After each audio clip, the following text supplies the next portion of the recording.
what is that next step? So conventional wisdom, positive psychology, the power of positive thinking, The Secret, there's all kinds of advice out there about how to be happy. Now, I want to demonstrate for you a little bit about how that works and why it works, and also where it may fall just a little bit short. So over here I have a glass. I'm going to call this my happy cup. Okay? So what do we do with our happy cup?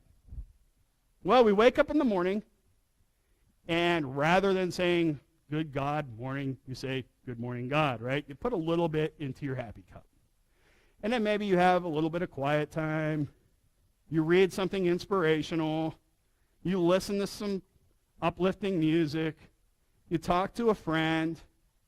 You do these things all day long to fill your happy cup. That's what this positive psychology thing teaches us. Constantly filling your happiness cup.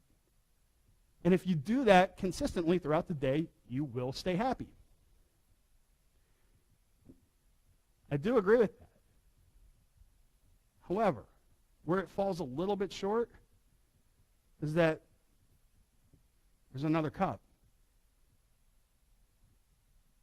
Call it our misery cup. This is the cup that holds all of our hurts, hang-ups, and failures. All of our disappointments, the lost dreams, the things that are no longer obtainable for us. And we have it, we keep filling that cup, but we ignore it. We pretend that it's not there. And we think that as long as I just keep filling my happiness cup, things are going to be okay. And for the most part, they can be. But here's the problem. Throughout the day, our souls thirst, right? We need to take a drink. And which cup are you going to drink from? We don't even look at this one because if we look at it too long, we might accidentally fill it. So we're going to drink from our happy cup. Here's the thing. The reason it works is because what we have put into our happiness cup hides what's in our misery cup. But at some point, if we don't do something to empty our misery cup, it's going to get so full that you're going to have to pour positivity into your cup all day long just to get through the day.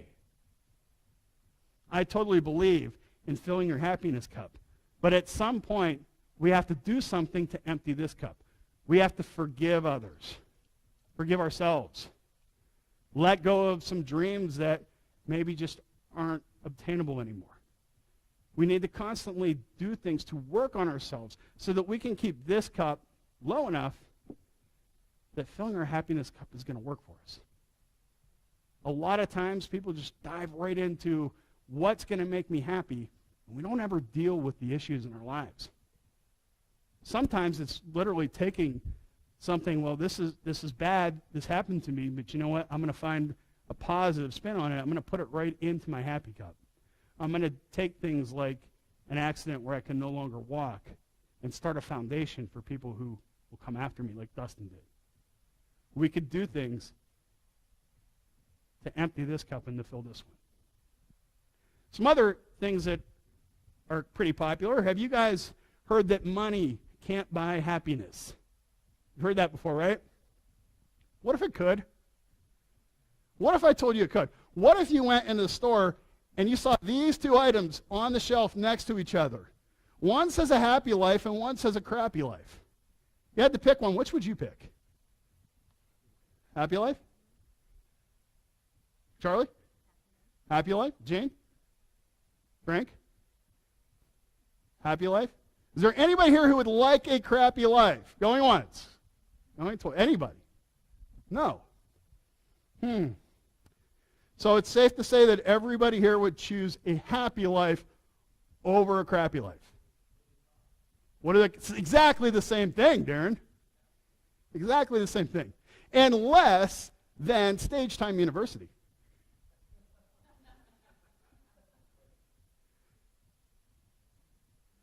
Yet what do we tell people constantly? Happiness is a choice.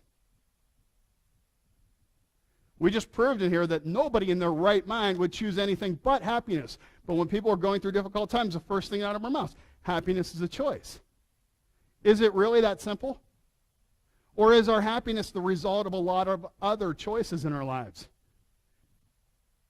Specifically, the choice to pick yourself up and move forward, not even knowing what's in store for you next. Now, if we're friends and you see me heading down this road, and you see me making this choice, what are you going to say to me? I'm heading towards a crappy life. You're my friend. What would you tell me? Don't do it, right? That's a road that leads to misery. That's the wrong choice. I'm going in a destructive course here. You're going to want to stop me.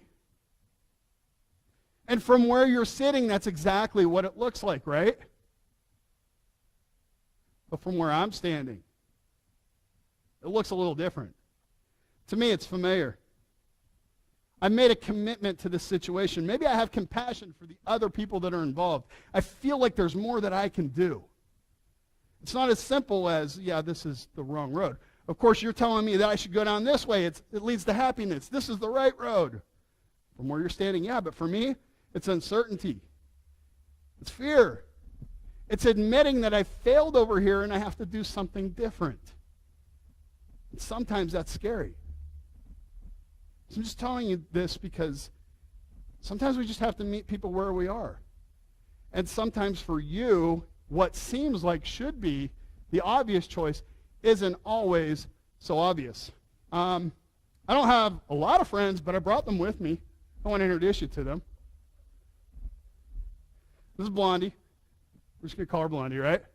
This is my cheerleader type friend. She's always happy. The minute you tell her that, like, happiness is a choice, look on the bright side, she's like, woohoo, of course, yeah, I love it. She's always happy, and all the positive psychology stuff, it works great for her. And it legitimately works for her because she completely believes it. And that's wonderful.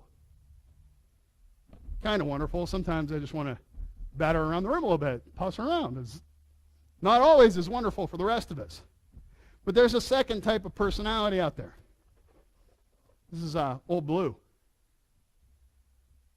Now, with Old Blue here, as I was saying, happiness was a choice, and look on the bright side, and power, he's nodding his head, yep.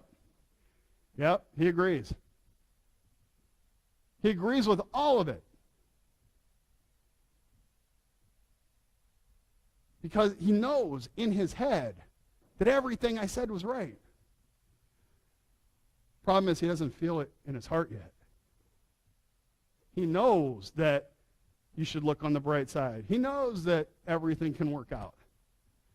But when is it going to happen for me? When's it going to be my turn? It seems to work for everybody else. This is a very dangerous place to be in because this is where self-doubt creeps in. This is where you start questioning your worth. Sometimes you question, does God even love me anymore? Why does it work for everybody else, but it doesn't seem to work for me? And the third friend to introduce you to here, let's call him Red. Red is that guy that the moment I said happiness was a choice, he wanted to punch me in the face. See, he's tired of people telling him that everything that's going wrong in his life is his fault. That somehow the company he worked for 20 years went out of business because he didn't have a positive attitude. Or that his mom is battling cancer because he didn't write enough positive Post-it notes. He's ready to blow up. He doesn't want to hear that anymore. Which one are you? I can tell you, I spent a lot of time being Old Blue.